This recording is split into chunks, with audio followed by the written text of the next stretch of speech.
Hello guys! In today's video, magluluto tayo ng pork ribs finger with radish. Ang need natin is 300 grams ng pork ribs finger. Wash natin and dry. And pan fry natin siya without oil. Kusa siyang mag-o-oil. Yan, medium fire.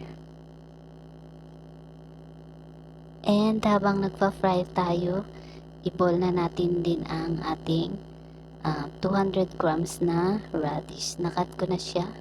I-boil natin ng 10 minutes. While boiling, we will prepare our sauce. Ayan, we need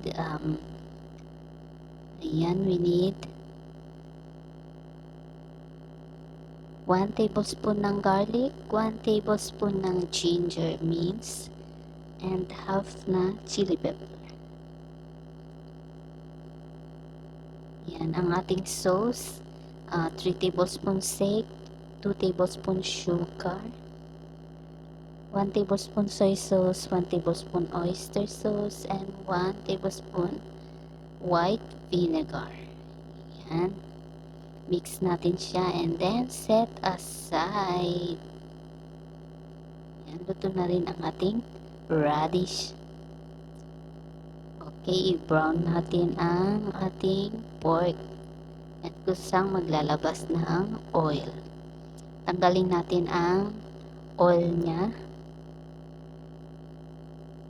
para hindi masyadong oily ang ating recipe. Yan ang oil. Tanggalin natin siya. Ayan. Clean the non-stick pan at ibalik ang pork and i-add na natin ang ating radish. Mekos-mekos lang, medium fire.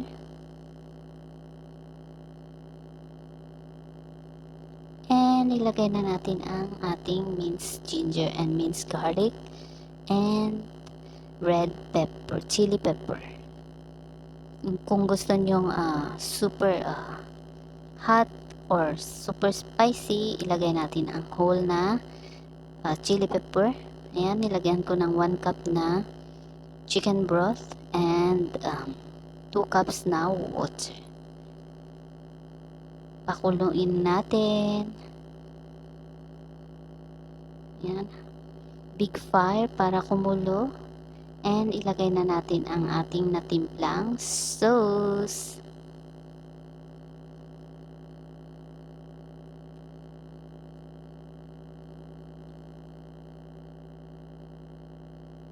Hello sa aking mga subscriber. Thanks for watching. Sa mga hindi pa nag-subscribe, please subscribe my channel. Thank you. Yan, cover na natin. And small fire na for 45 minutes or until ang ating sauce ay medyo sticky. Ayan. Medyo ubos na ang ating water. Naging sauce na siya. Ayan, luto na ang ating pork ribs finger with radish. Lagyan natin ng spring onion and serve. Thanks for watching guys. See you in my next video. Bye.